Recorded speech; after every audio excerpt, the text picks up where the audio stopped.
Vidéo du jour, bonjour.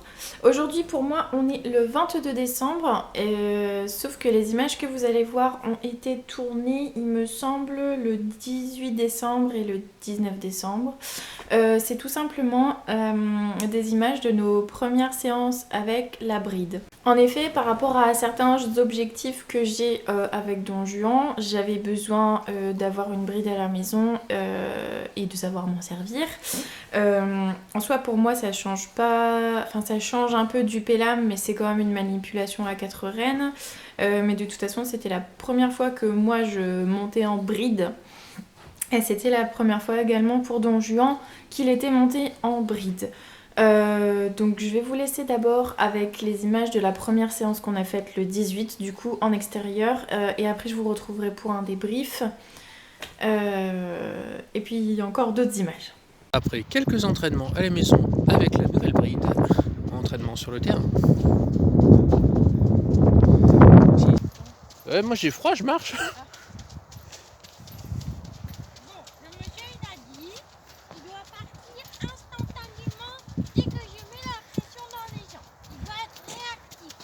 Donc, attention, on observe bien. Est-ce qu'il est en place déjà là? Ouais, ça peut. Non. Là, c'est mitigé, mais ça va. Ouais, on va dire que ça va. Bon, évidemment, il y a un stade toujours. Par exemple, c'est passé là, c'est vous. Par contre, c'est la droite ici. Voilà.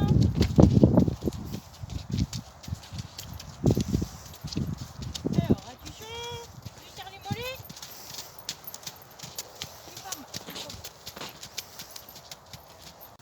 Ah, peut-être pas tout de suite, mais il va essayer de tenter à chaque fois. Puis dès qu'il aura une taille, là, tu vois, hop, tout droit devant. Ouais. Et voilà. Et là, tu retires un peu. Tu retires, il se remet en place. Je tire pas, hein, Non, mais. mais Enfin, je dis tirer. Je surveille l'angle de la bride. Ça me permet de savoir plus ou moins la tension que tu mets.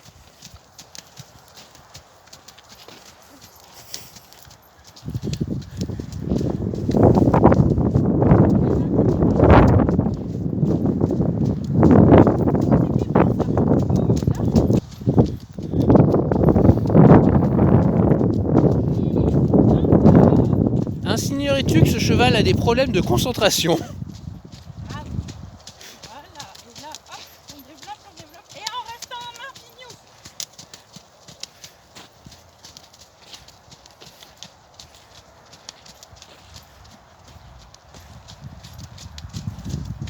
Ah, c'est sûr que si tu le faisais tourner dans un petit manège bien fermé et clôturé, il serait bien concentré. Ouais, bah, y a pas les moyens, y a pas les moyens. Ah, Mais au moins ton cheval il voit de l'air. Il se promène, il se balade, il s'entraîne n'importe où. Et il se casse. non, je change de main. Changement de main. Attends, mais tu seras tac. Ouh, oui. Un petit peu les arrêts. Travaille un peu d'arrêt. Alors, attention.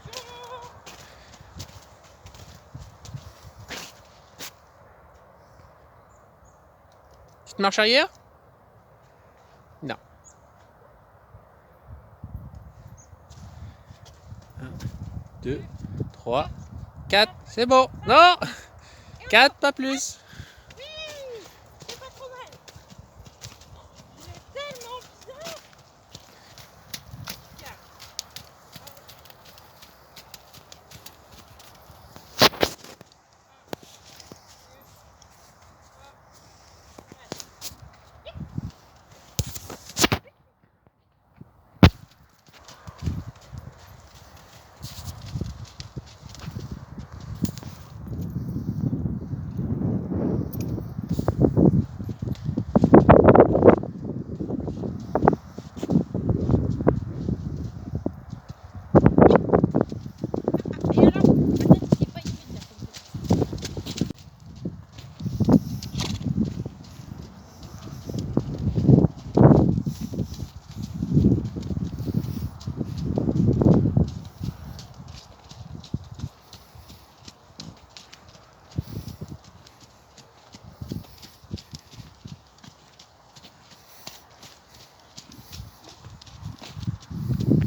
postérieur.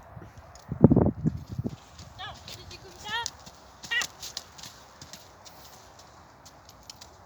C'est au carré? Non, toujours le postérieur qui veut pas. C'est ok? Euh,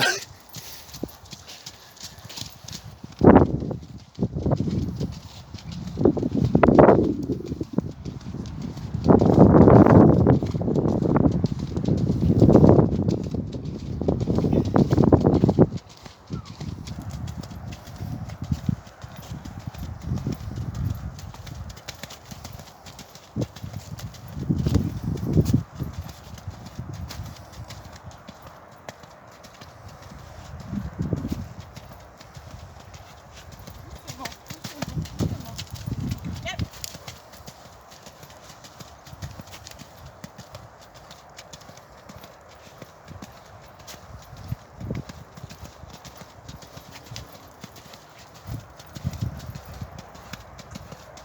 Donc vous avez vu les images, vous pouvez vous faire à peu près votre avis. Sachez que moi, au terme de cette première séance, j'étais pas contente du tout simplement parce qu'il y a plusieurs petites choses qui n'ont pas été.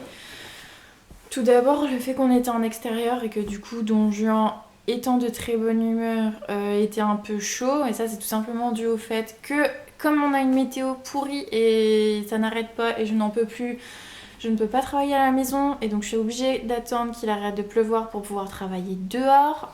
Et sauf que sur les chemins de champ, là, c'est pas possible parce que ça glisse trop, c'est trop de la gadoue argileuse. Et que notre seul terrain, du coup, c'est le terril. Sauf que le terril c'est limitant parce que comme c'est très abrasif, ça râpe beaucoup les sabots et que du coup là c'était plus un terril, c'était un lac. Donc j'ai pas pu travailler, faire des figures, etc.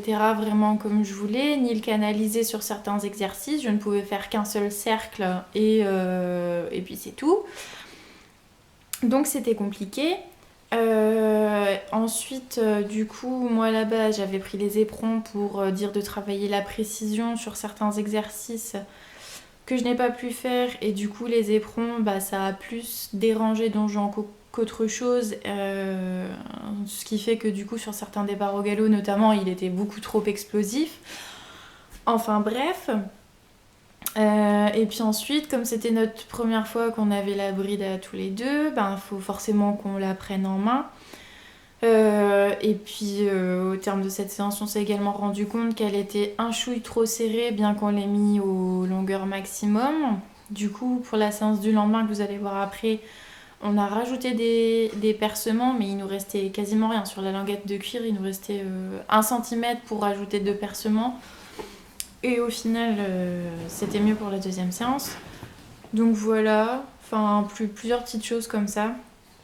Mais qui se sont du coup résolues. Le lendemain, vous allez voir, j'ai travaillé à la maison, sans éperon, avec une bride ajustée convenablement. Donc oui, l'ajustement, c'était au niveau de la muserolle et de la sous-gorge, et pas au niveau des morts, ça, il n'y a aucun souci. Enfin voilà, donc ça a été beaucoup mieux, j'ai eu un cheval beaucoup plus détendu, beaucoup plus posé, et puis même si on n'a pas pu travailler vraiment travailler sur le terrain, on a pu se redétendre tous les deux par rapport à la bride. Donc je vous laisse avec les images, voilà.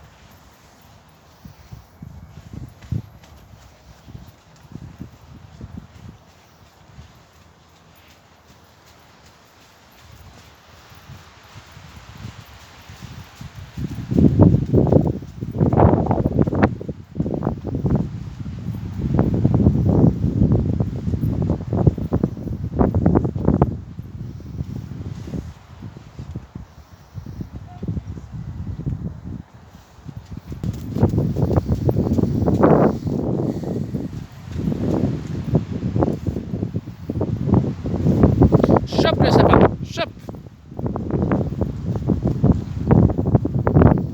T'as pas mis les étriers aujourd'hui?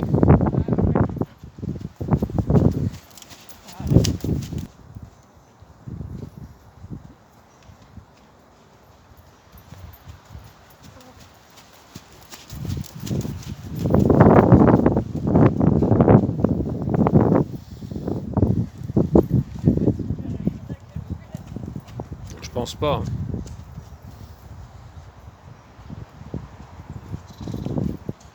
Hmm.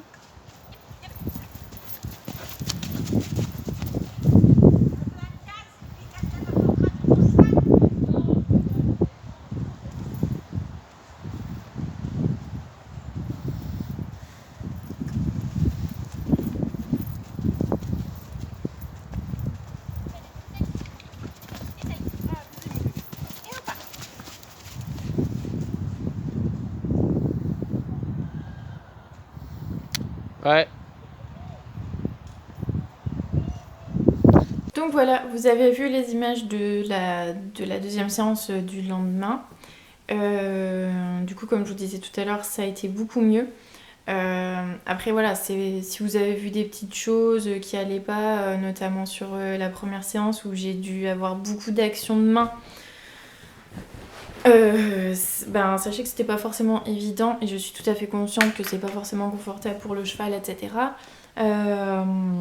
Sachant que la plupart du temps je monte quasiment sans main, c'est ce qui a d'ailleurs été le cas à la maison où du coup j'avais quasiment plus de main et du coup plus de contact, enfin bref. Du coup sachez que la bride on s'y est fait tous les deux maintenant, donc j'en ai bien pris l'habitude, moi aussi, etc.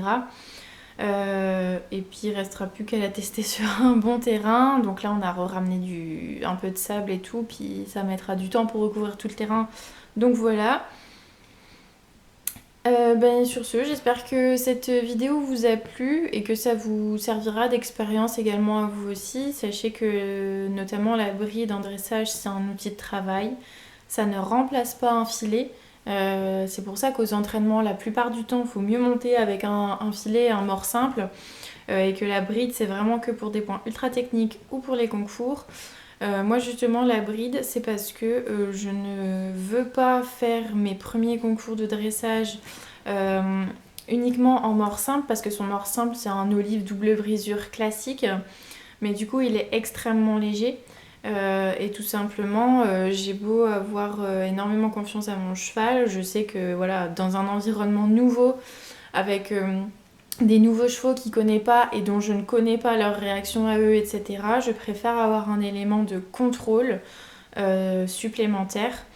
Et le pélame étant interdit en concours de dressage, je ne sais pour quelle obscure raison, je suis donc obligée de prendre une bride. Après, comme je disais à Olivier, si je vois bien qu'au bout du 3e concours de dressage, il n'a pas bougé, il en a rien à carrer de ce qu'il y a autour, bah évidemment que j'essaierai de les faire du coup uniquement en mort de filet, mais du coup par souci de sécurité, les premiers je préférerais les faire avec la bride, voilà tout simplement. Et puis du coup, voilà, vous aussi si vous vous lancez dans ce genre de choses, vérifiez bien que votre matériel est adapté, réglez-le bien, faites plusieurs essais, de toute façon c'est en tâtonnant qu'on trouve si ça va pas. Et puis voilà. Laissez-moi vos avis dans les commentaires, n'hésitez pas à liker la vidéo et puis à vous abonner à la chaîne si vous voulez voir d'autres types de contenus. Et puis en attendant, occupez-vous bien de vos loulous. Salut!